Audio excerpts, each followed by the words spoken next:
I was excluded from every family gathering for the last 5 years. Then my son demanded that I sell my house to pay $200,000 of my greedy daughter-in-law's debts. When I refused, they broke into my home with baseball bats and destroyed everything, leaving $50,000 in damages, until they discovered I had moved out months ago. That's when 8 police officers showed up, and I'm glad to have you here. Follow my story until the end and comment the city you're watching from so I can see how far my story has reached. My name is Rosalind. I'm 62 years old, and for the last 5 years, I've been a ghost in my own family. It didn't happen overnight. The exclusion was gradual, so subtle that for months I convinced myself I was imagining things. It started with small changes. Lance would call less frequently, and when he did, conversations felt rushed, distracted. Then came the excuses about family gatherings. The first time I wasn't invited to Thanksgiving, Lance called 2 days after to apologize. "Mom, there just wasn't enough space at Kira's parents' house. You understand, right? Next year, we'll definitely include you." I believed him. I spent that Thanksgiving alone, heating up a frozen dinner and telling myself that next year would be different. But next year wasn't different. If anything, it got worse. Christmas came and went without an invitation. I found out about the family celebration when I called Lance on Christmas morning to wish him happy holidays. I could hear children laughing in the background, the sound of wrapping paper rustling, my own grandchildren, Emma and little Jake, voices I barely recognized anymore. "Oh, Mom," Lance said, his voice strained. "I'm sorry, we're just having a small thing here. Very intimate. You know how Kira gets stressed with too many people around." Too many people. As if I, their grandmother, was just another guest to accommodate. I hung up the phone and sat in my empty living room, surrounded by wrapped presents I had bought for grandchildren I wasn't allowed to see. The silence was deafening. I had spent 60 years building what I thought was a loving family, only to discover I was expendable. The pattern continued for months. Every birthday, every holiday, every milestone was celebrated without me. I would find out about these gatherings through Facebook posts that Kira would share publicly. Photos of my grandchildren blowing out birthday candles, opening Christmas presents, laughing at Easter egg hunts. In every single photo, there was an empty space where I should have been standing. The worst part wasn't being excluded. It was the casual cruelty of it. Kira would post these photos knowing I would see them. She would tag other family members, friends, even neighbors who had been invited, but never me. It was like she was deliberately showing me my place in the family hierarchy, which was nowhere at all. I remember one particular post that broke something inside me. It was Emma's 8th birthday party, held at the local park. The photo showed at least 20 people: aunts, uncles, cousins, family friends, even the mailman who had delivered a package that day and stayed for cake. Everyone was laughing, singing happy birthday to my granddaughter, and there I was, completely absent from what should have been one of the most important days in my grandchild's life. Mrs. Henderson, my neighbor, mentioned it to me the next day while we were both getting our mail. "Oh, Rosalind, I saw the photos from Emma's birthday party. What a lovely celebration. I'm surprised I didn't see you there." I forced a smile, my cheeks burning with shame. "Oh, I wasn't feeling well that day," I lied, hating myself for protecting people who clearly didn't care about protecting me. The lies became easier over time. When people asked about my family, about my grandchildren, I would make up stories about visits that never happened, phone calls that never came. It was less painful than admitting the truth, that my own son had erased me from his life so completely that I knew more about my neighbor's grandchildren than my own. But the cruelest blow came on Mother's Day 2 years ago. I had been hoping, praying that maybe this one day would be different. Surely on Mother's Day, Lance would remember that I existed, that I was the woman who had raised him, sacrificed for him, loved him unconditionally for 35 years. The day came and went in complete silence. No call, no text, no card, nothing. I spent that entire day waiting by the phone, jumping every time it rang, thinking maybe this time it would be him, but it never was. It was just telemarketers and wrong numbers, each ring a fresh reminder of my irrelevance. The next day, Kira posted a photo essay on social media titled, "Celebrating the Amazing Mothers in Our Lives." There were photos of her own mother receiving flowers, her sister being treated to brunch, her friends' mothers being honored and cherished. The caption read, "So grateful for all the wonderful maternal figures who shape our lives every day. Not one mention of me, not one photo." It was as if I had never existed, never given birth to Lance, never spent sleepless nights nursing him through fevers, never worked double shifts to pay for his college education, never been a mother at all. That night, I sat in my bedroom and looked through old photo albums, pictures of Lance as a baby, as a toddler, as a young man, pictures of me teaching him to ride a bike, helping him with homework, cheering at his baseball games, pictures of a relationship that seemed to have been completely forgotten by everyone except me. I closed the album and made a decision that night. I stopped waiting for invitations that would never come. I stopped calling and getting voicemails that were never returned. I stopped sending gifts that were never acknowledged. I decided to protect what was left of my dignity and step back from a family that had already stepped away from me. But stepping back didn't mean I stopped caring. It didn't mean I stopped hurting. Every day, I woke up with the same hollow ache in my chest, the same sense of loss that never quite faded. I had raised a son who had become a stranger, loved grandchildren who barely knew my name, and built a family that had ultimately rejected me. What I didn't know then was that the worst was yet to come. The exclusion, as painful as it was just the beginning. Lance and Kira had bigger plans for me, plans that would test every ounce of strength I had left, and when they finally revealed their true intentions, I would discover something about myself that even I didn't know existed. The capacity to fight back. The doorbell rang on a Tuesday morning in March, sharp and insistent. I wasn't expecting anyone, hadn't been expecting anyone for months. When I opened the door, there stood Lance and Kira, both wearing expressions I had never seen before. Not quite hostile, but definitely not loving either. It was the look you might give a stranger you needed something from. "Mom," Lance said, not quite meeting my eyes, "we need to talk." I stepped aside to let them in, my heart doing that foolish little leap it always did when I saw my son. Despite everything, despite the years of silence and exclusion, part of me still hoped that maybe this visit would be different. Maybe they had come to apologize, to explain, to invite me back into their lives. I was so incredibly naive. They settled into my living room like they owned it, Kira perching on the edge of my favorite chair while Lance paced near the window. Neither of them complimented the house, asked how I was doing, or made any of the small talk that usually accompanies family visits. This wasn't a social call. "Mom, we have a situation," Lance began, his voice businesslike. "Kira has some debts that need to be handled immediately." I looked at my daughter-in-law, this woman who had slowly poisoned my relationship with my son over the years. She was staring at her manicured nails, avoiding eye contact. Her designer purse sat prominently on the coffee table, a bag that probably cost more than I spent on groceries in 3 months. "What kind of debts?" I asked, though something in my stomach was already twisting with dread. Lance stopped pacing and turned to face me. "Credit cards, personal loans, some medical expenses. The total comes to about $200,000. The number hit me like a physical blow, $200,000. I had lived my entire life carefully, frugally, making sure every dollar was stretched as far as possible. $200,000 was more money than I had ever seen in one place. That's a lot of money, Lance," I managed to say.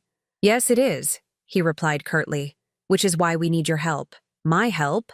I looked between them, confusion mixing with a growing sense of unease. "What exactly are you asking me to do?"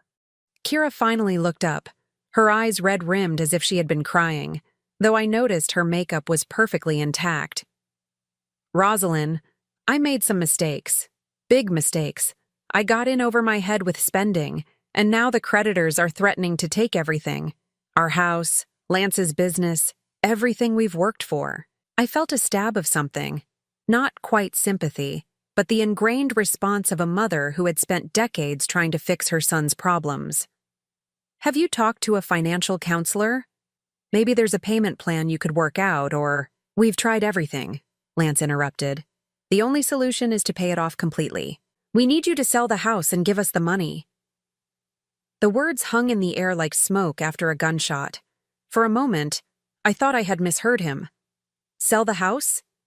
Mom, you don't need all this space, Lance said, gesturing around the living room where he had once played as a child. It's way too big for one person. You could move into a nice senior living facility, something more appropriate for your age. The house should bring in enough to cover Kira's debts and still leave you with something for yourself. I stared at him, this man I had raised, trying to find any trace of the little boy who used to crawl into my bed during thunderstorms. Lance, this is my home. I've lived here for 34 years. Your father and I bought this house when you were 2 years old. He died in the bedroom upstairs. This house is just a house, Kira interrupted, her voice sharper now that the fake tears had dried up. It's not like you have anyone to leave it to anyway. The cruelty of that statement took my breath away. Not like you have anyone to leave it to. As if my own son and grandchildren didn't exist, weren't part of my life or my legacy. Lance shot Kira a warning look, but he didn't contradict her. That silence spoke volumes. I don't understand, I said slowly. You've barely spoken to me in 5 years. You've excluded me from every family gathering, every holiday, every important moment in my grandchildren's lives. And now you want me to sell my home to solve your financial problems? Family helps family, Lance said, his voice taking on a harder edge. That's what you always taught me, isn't it? That family comes first? The irony was staggering. Family comes first, coming from the son who had made me invisible to my own grandchildren. And where was this family loyalty when I was spending holidays alone? Where was it when I was excluded from Emma's birthday party? Where was it when you didn't even call me on Mother's Day? Kira stood up abruptly, her pretense of vulnerability evaporating. Oh, please. You act like we murdered someone. We just needed some space to build our own family traditions. You're so dramatic about everything. Space, I repeated quietly. 5 years of space. Look, Mom, Lance said, his patience clearly wearing thin. We didn't come here to rehash old grievances. We came here because we need help, and frankly, you're the only option we have left. What happens if I say no? The question hung between us, and I watched something shift in both their faces. Lance's jaw tightened, and Kira's eyes flashed with something that looked almost like hatred. Why would you say no? Lance asked. Unless you want to see your grandchildren homeless. There it was, the emotional blackmail I should have seen coming. The threat wrapped in concern for children I barely knew anymore. And besides, Kira added, her voice dripping with false sweetness, it's not like you're going to live forever. This way, you can help your family while you're still alive to see the good it does. I looked at these two people sitting in my living room, demanding that I sacrifice everything I had worked for to clean up their mess. I thought about the years of exclusion, the missed birthdays, the holidays spent alone. I thought about my husband, who had worked 2 jobs to pay off this house, who had dreamed of growing old here with me. I need time to think about this, I said finally. There is no time, Lance snapped. The creditors want their money now. Every day we wait, the situation gets worse. Then you should have thought about that before you spent money you didn't have, I replied, feeling a spark of anger that surprised me with its intensity. Lance's face darkened. You know what, Mom? I should have known you'd be selfish about this. You've always been selfish. Dad used to say, "Don't you dare," I said, my voice sharper than I'd heard it in years. "Don't you dare bring your father into this. He would be ashamed of what you've become." The silence that followed was thick with tension. Kira gathered her purse, her movements sharp and angry. Lance stood by the door, his face flushed with rage. "We'll give you a week to think about it," he said coldly. "But this is happening, Mom. One way or another, this is happening." They left without another word, the door slamming behind them with a finality that seemed to echo through the empty house. I stood in my living room surrounded by 34 years of memories and realized that the family I had spent my life building was about to destroy everything I had left. What I didn't know was that I had just been given the greatest gift of my life, the gift of seeing them clearly for the first time. And once you see clearly, you can plan accordingly. 3 weeks passed after Lance and Kira's ultimatum. 3 weeks of sleepless nights, of staring at the walls of my home and wondering if I was being unreasonable. 3 weeks of second-guessing myself, of that familiar voice in my head telling me that maybe I was being selfish, maybe I should just give them what they wanted. But every time I considered it, I would remember Kira's words. It's not like you have anyone to leave it to anyway. The casual cruelty of that statement kept me grounded in reality. These people didn't love me. They saw me as a resource to be exploited, nothing more. I had an appointment with Dr. Martinez that Tuesday morning, a routine checkup that I had been putting off for months. The drive to the medical center took about 45 minutes, and the appointment itself lasted another hour. When I returned home around 2:30 in the afternoon, I knew immediately that something was wrong. The front door was standing slightly ajar. I always locked my door. Always.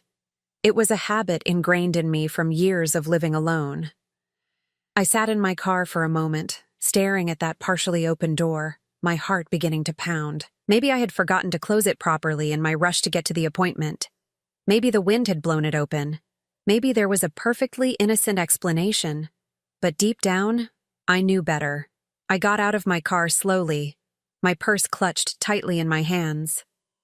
As I approached the front door, I could see that the frame was splintered near the lock. Someone had forced their way in. Someone had broken into my home. I should have called the police immediately. I should have stayed in my car and dialed 911. Instead, some foolish part of me hoped that maybe it wasn't as bad as it looked. Maybe the damage was minimal. Maybe whoever had done this had taken a few valuables and left. I pushed the door open and stepped inside. The sight that greeted me stole the breath from my lungs. My living room looked like a war zone. The coffee table where I had served Lance and Kira tea just weeks before was overturned, its glass top shattered into 1,000 pieces scattered across the carpet. The couch where I spent my evenings reading had been slashed open, its stuffing pulled out and thrown around the room like snow. The television was face down on the floor, its screen cracked beyond repair. But it wasn't just broken. It was methodical. This wasn't random vandalism or a robbery gone wrong. This was destruction with purpose. Destruction meant to send a message. I walked through the house in a daze, cataloging the damage room by room. In the kitchen, every dish had been swept from the cabinets and smashed on the floor. The refrigerator had been pushed over, its contents spilled across the linoleum. The walls were pocked with holes where something heavy had been swung repeatedly. Baseball bats, I realized with growing horror. The dining room was even worse.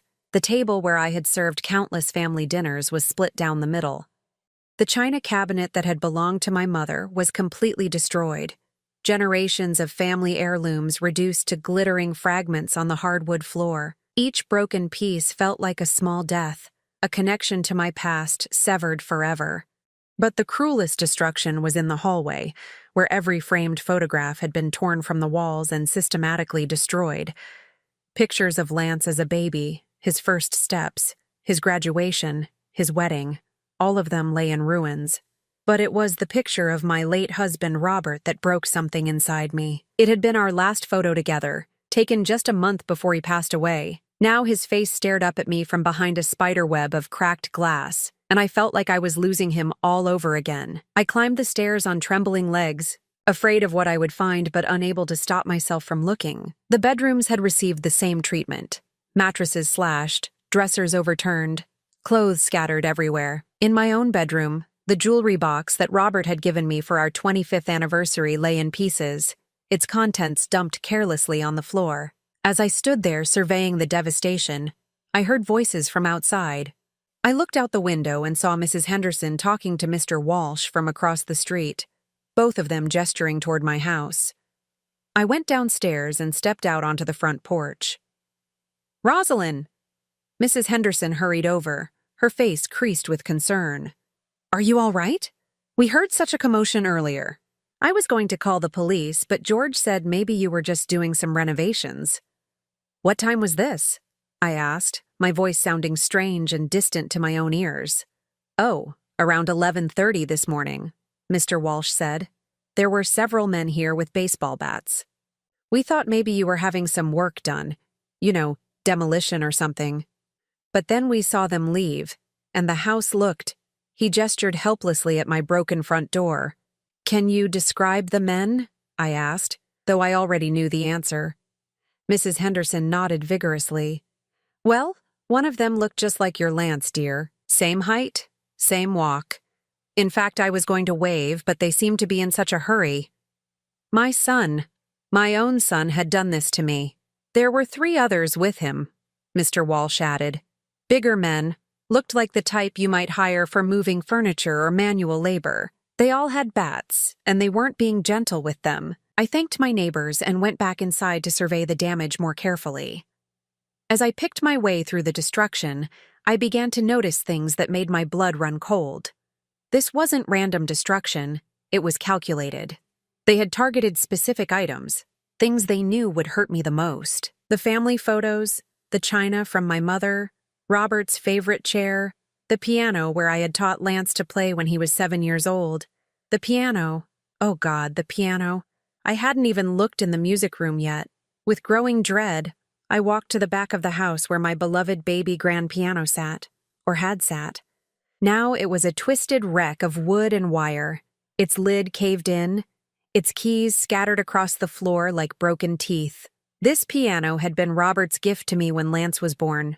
I had played lullabies on it to soothe my baby boy to sleep. I had taught Lance his first songs on these keys, and he had destroyed it. Sitting on top of the ruined piano was an envelope with my name written on it in Lance's familiar handwriting. With shaking hands, I opened it and read the single sheet of paper inside. Mom, now you don't have a choice. Sell what's left or lose everything else too. The $200,000 isn't a request anymore. It's a debt you owe for being such a selfish mother all these years. You have 72 hours to get us the money, or next time will be worse. Don't even think about calling the police. It's your word against ours, and who's going to believe a bitter old woman over her loving family? Lance! I sank down onto the ruined piano bench, the letter trembling in my hands. The cruelty of it was breathtaking. Not only had he destroyed my home, but he had the audacity to call me selfish, to blame me for forcing him to this violence. I looked around at the destruction. $50,000 in damage at least. Probably more. Everything I owned that had any sentimental value had been systematically destroyed. The house itself was still standing, but it felt like a corpse now, empty of everything that had made it home. I should have been devastated. I should have been sobbing, calling someone for help, falling apart completely. But as I sat there in the ruins of my life, something unexpected happened. I started to laugh. Not the bitter laugh of someone who had snapped, but the quiet laugh of someone who had just realized they held all the cards and their opponents didn't even know they were playing a rigged game. Lance thought he was so clever, destroying my house to force me into submission. He thought he had broken me, that I would have no choice but to give him what he wanted. What he didn't know, what none of them knew, was that I hadn't lived in this house for 3 months. Everything they had destroyed, everything they thought would hurt me so badly I would crumble, was just stuff I had left behind when I moved to my new apartment across town. The real treasures, the family jewelry, the important documents, the photographs that actually mattered to me, were all safe in my new home. I pulled out my phone with steady hands and dialed 911. When the operator answered, my voice was calm, almost cheerful. Hello, I'd like to report a break-in and vandalism. Several men destroyed my house this morning while I was at a doctor's appointment. Yes, I can identify them. One of them was my son. As I waited for the police to arrive, I walked through the house one more time, this time with different eyes. This wasn't my devastated home anymore. This was evidence. This was proof of what Lance and Kira were really capable of when they didn't get their way. And I had been preparing for this moment for longer than they could possibly imagine. To understand what happened next, I need to take you back 6 months to a conversation I was never supposed to hear. It was a warm September evening, and I had driven to Lance and Kira's house to drop off birthday presents for Emma. Her 9th birthday was the next day, and even though I knew I wouldn't be invited to the party, I couldn't let the day pass without acknowledging it. I had bought her a beautiful set of art supplies and a book series I thought she might enjoy. When I arrived, all the lights were on downstairs, but no one answered the front door. I could hear voices coming from the backyard, so I walked around to the side gate intending to knock there instead. That's when I heard my name being mentioned, and something in the tone made me freeze. "The old bat is getting more stubborn every year," Kira was saying. "She's sitting on that house like it's some kind of shrine. Do you know what that property is worth? At least $400,000, maybe more with the right renovations." I know, Lance replied, his voice carrying that familiar note of irritation he got whenever he talked about me. "But she's not going to sell willingly. She's too attached to the place. Then we need to make her unattached," a third voice said, a man I didn't recognize. There are ways to motivate elderly people to make sensible decisions about their living situations. My heart began to pound as I realized what I was hearing. They were talking about me like I was a problem to be solved, not a person to be loved. "What are you suggesting, Brad?" Kira asked. "I'm suggesting that sometimes people need help seeing that their current situation isn't sustainable," this Brad person continued. "Maybe she starts having problems with the house. Maybe it becomes too expensive to maintain. Maybe she starts feeling unsafe living there alone." "That's pretty vague," Lance said, but he didn't sound disapproving. He sounded interested. "It doesn't have to be anything dramatic," Brad explained. "Just enough to make her realize that she'd be better off somewhere else. Somewhere smaller. Somewhere that doesn't tie up so much capital." "And then what?" Kira asked. "She moves into some retirement home and just hands us the money?" Lance laughed, a sound that chilled me to the bone. "She's not going to live forever, and when she's gone, everything comes to me anyway. This would just speed up the timeline." "What about those debts of yours?" Brad asked Kira. "How much time do you have before the creditors start getting serious?" "Not much," Kira admitted.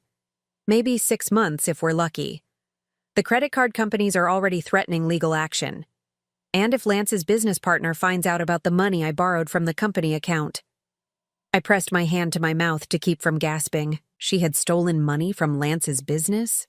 "That's why we need to accelerate the timeline," Lance said. "Mom has to sell that house. If she won't do it voluntarily, we'll have to give her some encouragement." "What kind of encouragement?" Kira asked. There was a long pause, and when Lance spoke again, his voice had taken on a cold, calculating tone I had never heard before. The kind that makes her realize she doesn't have any other choice. I backed away from the gate as quietly as I could, my hands shaking so badly I could barely hold on to Emma's birthday presents. I got in my car and drove home in a daze, my mind racing with the implications of what I had just heard. My son, the boy I had raised, loved, sacrificed for, was planning to manipulate me into selling my home. Not because he cared about my well-being, but because he and his wife needed money to pay for their reckless financial decisions. That night, I sat in my kitchen until dawn, trying to process what I had learned. Part of me wanted to confront Lance directly, to ask him how he could even consider treating his own mother this way. But a deeper, wiser part of me knew that confrontation would only put him on guard. If I wanted to protect myself, I needed to be smarter than that. The next morning, I called a security company and had cameras installed throughout my house. Small, discreet cameras that would record everything without being easily noticed. I told the installer that I was concerned about break-ins in the neighborhood, which wasn't entirely a lie. Over the following weeks, I began to notice things. My mail was being tampered with. Envelopes that should have been sealed were slightly open. Magazines were missing. Bills were delivered late. Someone was monitoring my correspondence. Then came the phone calls. Wrong numbers at all hours of the night, heavy breathing on the other end of the line, calls that would hang up the moment I answered. It was psychological warfare, designed to make me feel unsafe and isolated. The real escalation began in November. I came home from grocery shopping to find my back door standing open, even though I knew I had locked it. Nothing was missing, but things had been moved around just enough to let me know someone had been inside. My bedroom had been searched, my papers rifled through, my personal belongings handled by strangers' hands. Each incident was small enough to be dismissed as coincidence or forgetfulness, but together they formed a pattern of intimidation that was impossible to ignore. They were trying to make me feel unsafe in my own home, to convince me that I was becoming too old and vulnerable to live independently. What they didn't know was that every single incident was being recorded by my security system. By December, I had hours of footage showing Lance's car parked outside my house at odd hours, showing him and Kira walking around my property when they thought I wasn't home, showing the mysterious Brad person, who turned out to be Lance's business partner, testing my doors and windows. But the recording that changed everything was from a cold January evening when they thought I was visiting my sister in Florida. I had actually returned a day early, but I hadn't told anyone. The cameras captured Lance and Kira letting themselves into my house with a key I didn't know they had. "This place gives me the creeps," Kira said as they walked through my living room. "It's like a museum. No wonder she's so attached to it. She's living in the past." "Once we get our hands on it, we can gut the whole place," Lance replied. "Brad knows a contractor who can flip it in 3 months. We'll probably clear $600,000 after renovation costs." They spent an hour going through my personal belongings, with Kira making snide comments about my old lady decorations and Lance calculating the resale value of everything I owned. At one point, Kira picked up the framed photo of Robert and me from our wedding day. "Look at this ancient thing," she said, laughing. "Should we keep it for sentimental value, or just throw it out with the rest of the junk?" "Throw it out," Lance said without hesitation. "I want to start fresh when this place is ours. No reminders of the past." That was the moment I knew I had to act. Not because of the threat to my property, but because of the complete erasure of everything Robert and I had built together. They weren't just planning to take my house, they were planning to destroy every trace of the life I had lived. The next day, I began looking for a new place to live. Not because I was giving up, but because I was going on the offensive. I found a lovely 2-bedroom apartment across town, close to the library, and a park where I could walk safely.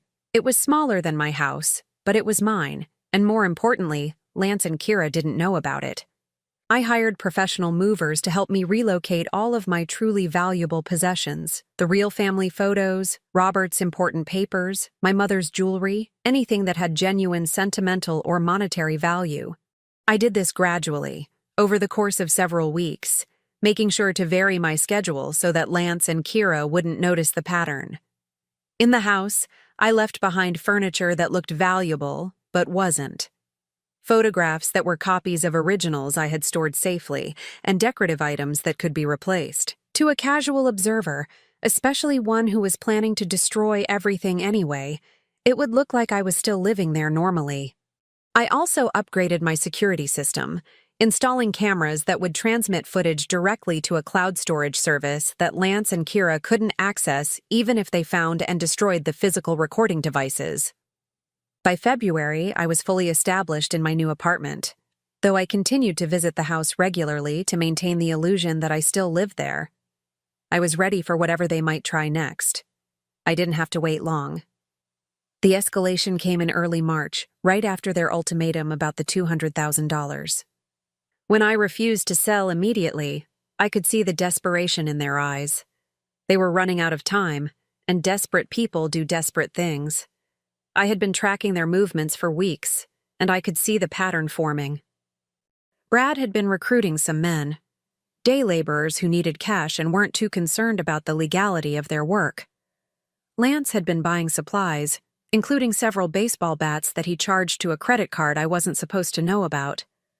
They were planning something big, something that would force my hand once and for all. So on that Tuesday morning when I told Dr. Martinez's office that I would be in for my appointment, I made sure that Lance and Kira knew about it.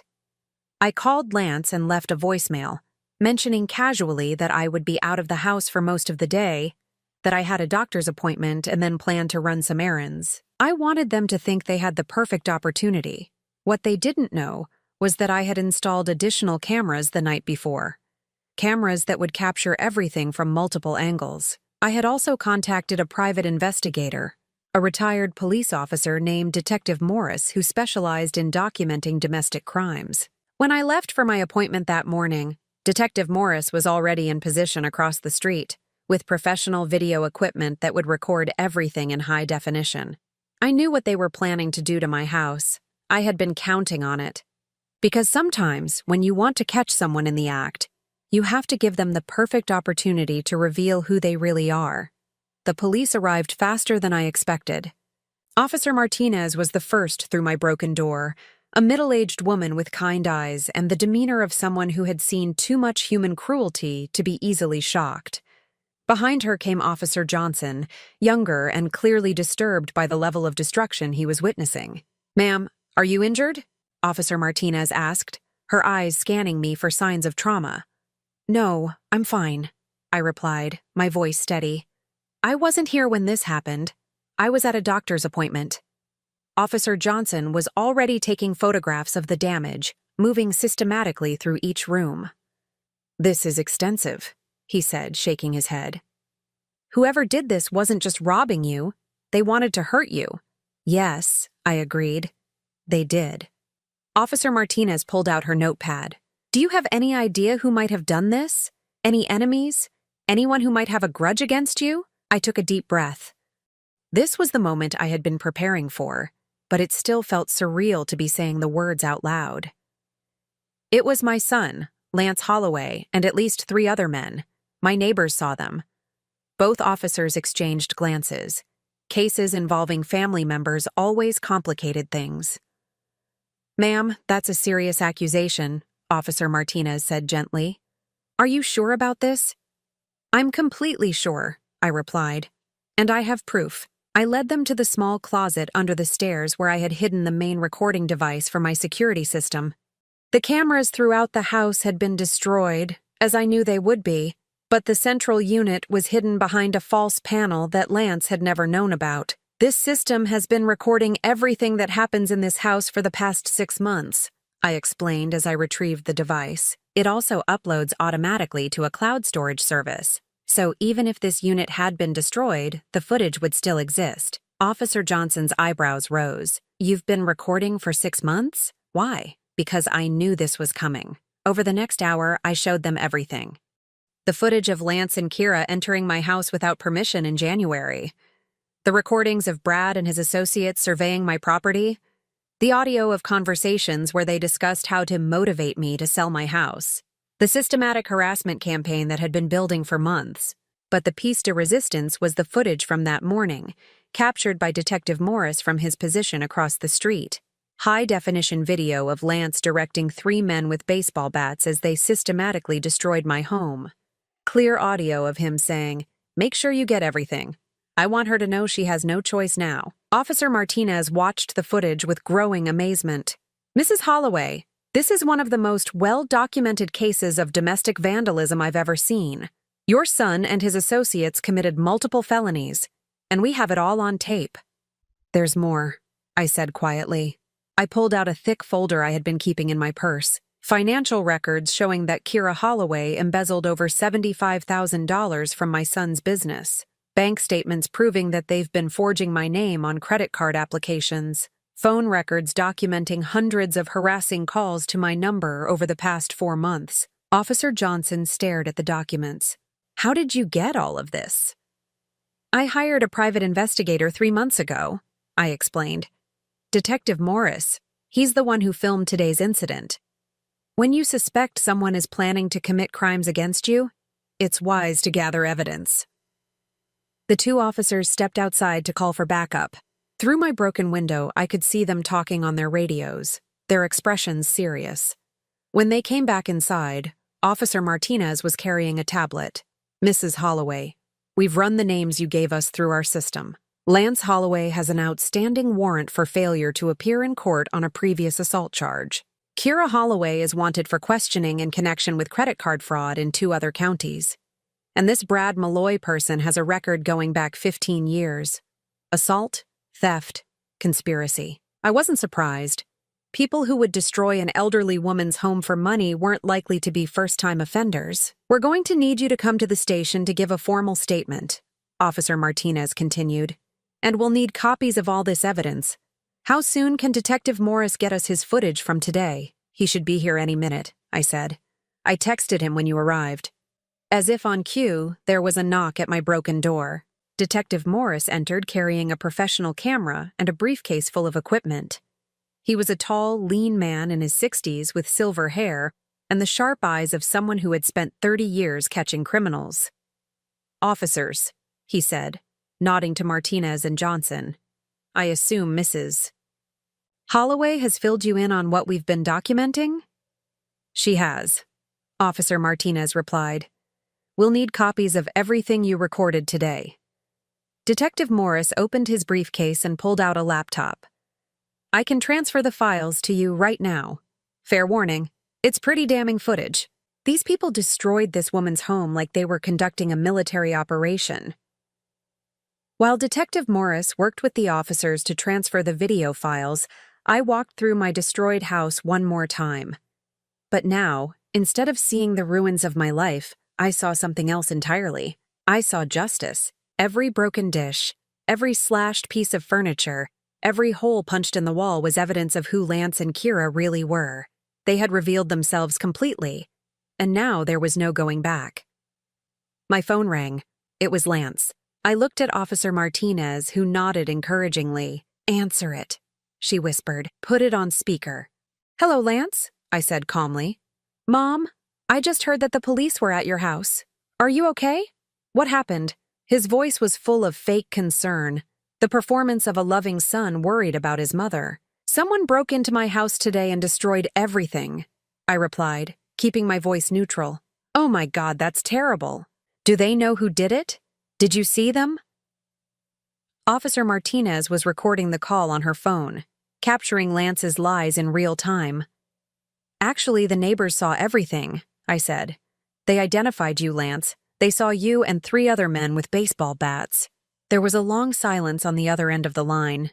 When Lance spoke again, his voice had changed completely. The fake concern was gone, replaced by barely controlled rage. "You called the cops on me? Your own son? You destroyed my home," I replied simply. "I was trying to help you. You're too old to live in that house by yourself. This was for your own good.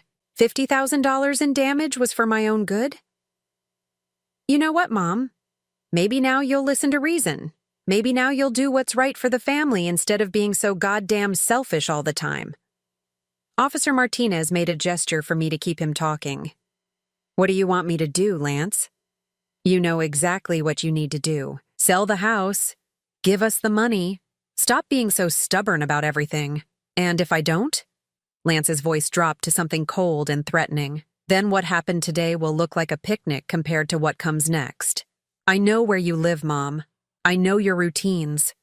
I know how to make your life very, very difficult. Is that a threat, Lance? It's a promise." Officer Martinez ended the recording and looked at me with something like admiration. "Mrs. Holloway, your son just confessed to felony vandalism and threatened you with future violence, all while we were recording. I've been doing this job for 20 years, and I've never seen anyone hand us a case this neatly wrapped." Detective Morris closed his laptop with a satisfied smile. "The footage I captured today shows clear premeditation. This wasn't a crime of passion. It was a calculated attack designed to terrorize an elderly woman into compliance. Any prosecutor would love to have a case this solid.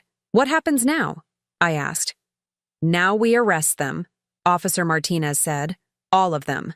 And based on the evidence you've provided, they're looking at serious prison time." She spoke into her radio again, and I heard her requesting multiple units for coordinated arrests. Within minutes, my quiet street was filled with police cars, their red and blue lights reflecting off the windows of my destroyed home. But for me, those lights didn't represent chaos or tragedy. They represented something I had been waiting 5 years to see: accountability. As I watched the officers coordinate their arrests, I felt something I hadn't experienced in decades. Not satisfaction exactly, and not revenge. It was something deeper and more profound than either of those emotions. It was the feeling of taking my power back. Lance and Kira had spent years systematically destroying my place in the family, erasing me from important moments, treating me like an inconvenience to be managed. They had assumed that because I was older, because I was alone, because I had been conditioned to accept their treatment, I would continue to be their victim forever. They had made the mistake of confusing kindness with weakness, silence with stupidity, and patience with helplessness. Tonight, they would learn the difference. Officer Martinez handed me her card. "Mrs. Holloway, we'll need you to come in tomorrow morning to sign your formal statement. After that, this case will move through the system pretty quickly, given the strength of the evidence." "How quickly?" I asked. "With this much documentation? I'd expect arrests within the next few hours, arraignment by tomorrow afternoon. And honestly, with video evidence this clear, I don't think they'll be making bail." I nodded, feeling a strange sense of peace settling over me. "Thank you, Officer Martinez. Thank you for believing me." She smiled. "Mrs. Holloway, after what you've shown us today, believing you was the easy part. The hard part will be explaining to your son that actions have consequences." As the police finished collecting evidence and preparing to leave, I took one last look around my destroyed house. Tomorrow, insurance adjusters would come to assess the damage. Contractors would give estimates for repairs. Real estate agents would help me decide whether to rebuild or sell. But tonight, I had something more important to do. I had to go home to my real home, my quiet apartment across town where my actual treasures were safely stored, and begin the next chapter of my life. A chapter where I was no longer anyone's victim. 8 months later, I sat on the balcony of my apartment, watching the sunset paint the sky in shades of gold and pink. In my hands was a letter I had been expecting but dreading. Correspondence from the state correctional facility where Lance was serving his sentence. I set it aside, unopened. Some conversations were over, whether the other person realized it or not. The trials had been swift and decisive. Lance received 2 years for felony vandalism, criminal conspiracy, and elder abuse. The assault charge from his outstanding warrant added another 6 months. Kira got 18 months for embezzlement and fraud, but because she was in the country illegally, she would be deported immediately upon release. Brad and his associates received various sentences ranging from 6 months to a year. But for me, the real victory hadn't been watching them led away in handcuffs, though I won't lie, there had been satisfaction in that moment. The real victory had been quieter, more personal. It was the discovery that I was stronger than I had ever imagined. The insurance settlement for the house had been generous, $75,000, more than enough to cover the actual damage and leave me with money left over. I had decided not to repair the house. Instead, I sold it as is to a young couple who saw potential in the solid bones beneath the destruction. They were excited about the renovation project, about making it their own. It felt right, letting someone else bring new life to that space. My apartment had become more than just a place to live. It had become a sanctuary. Every morning, I woke up without dread, without wondering what fresh manipulation or cruelty the day might bring. For the first time in years, my life was entirely my own. I had also discovered something unexpected. I wasn't as alone as I had thought. The day after Lance's arrest, Mrs. Henderson had knocked on my door with a casserole and an apology. "Rosalind, I should have done something sooner. We all should have. We knew something wasn't right with how that boy was treating you." That conversation led to others. I learned that several neighbors had witnessed Lance's intimidation tactics over the months, but hadn't known how to intervene. Some had wanted to call the police during previous incidents, but worried about inserting themselves into family business. "Next time," Mrs. Henderson said firmly, "family business doesn't excuse criminal behavior. We should have protected you better." Through her, I met other women in the neighborhood who had dealt with similar situations. Adult children who saw their aging parents as obstacles rather than people deserving of love and respect. We started meeting for coffee once a week, sharing stories and strategies, building the support system that none of us had realized we needed. I also reconnected with old friends I had lost touch with during the years when Lance and Kira controlled my social calendar. My high school friend Patricia, who lived just 2 towns over. My former neighbor Ellen, who had moved to a retirement community but was only 30 minutes away. My sister Margaret in Florida, who admitted she had always thought something was wrong with Lance, but hadn't known how to bring it up. For the first time in decades, my phone rang with invitations instead of demands. People wanted to see me, spend time with me, share meals and conversations and laughter with me. I had forgotten what it felt like to be wanted rather than needed, appreciated rather than used. The most surprising relationship that developed was with Emma and Jake, my grandchildren. 3 months after the trials, I received a call from Emma's school counselor. Lance had listed me as an emergency contact years ago and forgotten to remove my name. Emma had been having behavioral problems, acting out in class, fighting with other children, struggling with her schoolwork. "Mrs. Holloway," the counselor said, "Emma talks about you sometimes. She says you used to buy her art supplies and books. She seems to have very fond memories of you, but she's confused about why you don't visit anymore." That conversation led to a careful negotiation with Child Services and the foster family where Emma and Jake had been placed after their parents' incarceration. I was allowed supervised visits, then gradually unsupervised time with them on weekends. The children were angry and confused at first, as any child would be when their world falls apart. But slowly, as we spent time together, they began to open up. Emma admitted that she had missed me, that she had never understood why her parents said I didn't want to see her anymore. Jake, who was only 6, mostly just wanted someone to read to him and help him with puzzles. I didn't try to poison them against their parents. Children love their parents even when those parents make terrible choices, and I respected that. But I also didn't lie to them when they asked direct questions about what had happened. "Your parents made some bad decisions," I told them simply. "Sometimes adults do things that hurt other people, and when that happens, there are consequences. But that doesn't mean they don't love you, and it doesn't mean you did anything wrong." Emma, who was wise beyond her 9 years, asked the question I had been dreading. "Is it true that Daddy hurt your house?" I took a deep breath. "Yes, sweetheart, he did." "Why?" "Because he wanted something from me, and when I said no, he got angry and tried to force me to change my mind." Emma was quiet for a long time, processing this information. Finally, she said, "That's not how you're supposed to treat people you love." "No," I agreed. "It's not." These conversations were difficult, but they were also healing, for both the children and for me.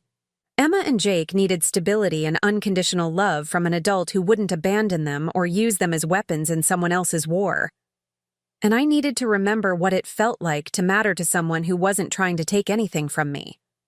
The foster family, the Richardsons, were kind people who understood the importance of maintaining family connections when possible. They supported my relationship with the children and even invited me to join them for holidays and school events. It wasn't the family I had planned for, but it was real and healthy and built on respect rather than obligation. On Emma's 10th birthday, I was there when she blew out her candles. The photo the Richardsons took that day showed something I hadn't seen in years, a genuine smile on my granddaughter's face and peace in my own eyes. As autumn turned to winter, I finally felt ready to make some decisions about my future. I had been living day by day for so long, just surviving, that I had forgotten I could also plan and dream and hope. I enrolled in a watercolor painting class at the community center, something I had always wanted to try but never made time for. I joined a book club at the library. I started volunteering at a local literacy program, helping adults learn to read. Each activity brought new people into my life, new friendships based on shared interests rather than shared DNA. I also began traveling, something Robert and I had always planned to do but never quite managed before his death. Small trips at first, a weekend in the mountains, a visit to Patricia in her charming coastal town, a week with Margaret in Florida.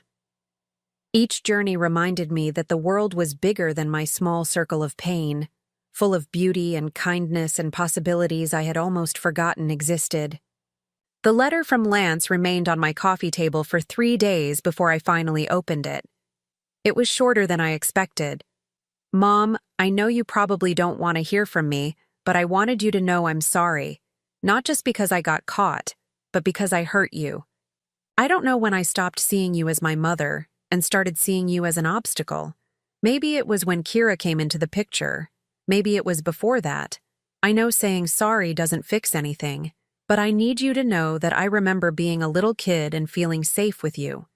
I remember you teaching me piano and helping me with my homework and being proud of me when I did something good. I don't know how I forgot that person you were, or how I forgot the person I used to be when I was with you. I'm not asking you to forgive me or write back or visit me. I just wanted you to know that the kid who loved you is still in here somewhere, even if the man I became forgot how to show it. I read the letter twice, then folded it carefully and put it in my jewelry box next to Robert's wedding ring and my mother's pearls. Not because I was ready to forgive, but because it was an ending of sorts, a closing of a circle that had been left open too long. Lance was right about one thing. Saying sorry didn't fix anything, but it was a start, the first honest thing he had said to me in years. Whether it would lead to anything more remained to be seen. I had learned not to hope for things that were outside my control. What I could control was how I spent the time I had left, and I was determined to spend it well. On a bright spring morning, exactly 1 year after the destruction of my house, I sat in my garden, a small plot I had rented at the community garden center, planting tomatoes and herbs and flowers.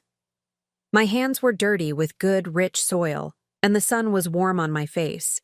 Mrs. Henderson found me there, as she often did on Saturday mornings. We had developed a routine of gardening together, then sharing coffee and solving the world's problems from our folding chairs between the vegetable rows. "You look content," she observed, settling into her chair with a satisfied sigh. "I am," I replied, and realized with some surprise that it was completely true. For 62 years, I had defined myself by my relationships with other people. First as a daughter, then as a wife, then as a mother. I had derived my worth from how well I served others, how successfully I anticipated their needs, how completely I sacrificed my own wants for their happiness. But in the last year, I had discovered something revolutionary. I was enough all by myself. My value didn't depend on whether Lance acknowledged me, or whether Kira approved of me, or whether anyone else understood the choices I made. I was enough because I chose to be kind without being a doormat. I was enough because I had survived and thrived despite people who tried to destroy me. I was enough because I had learned to love myself with the same fierce protectiveness I had once reserved for others. As I sat in my garden that morning, surrounded by new growth and fresh possibilities, I felt something I had never experienced before: complete freedom. Not freedom from responsibility or connection, but freedom from the need to earn love through suffering, to prove worth through sacrifice, to exist only in service to others. I was finally, fully, joyfully free to be exactly who I was meant to be. And that person, I had discovered, was pretty remarkable after all. Now I'm curious about you who listened to my story. What would you do if you were in my place? Have you ever been through something similar? Comment below, and meanwhile, I'm leaving on the final screen 2 other stories that are channel favorites, and they will definitely surprise you. Thank you for watching until here.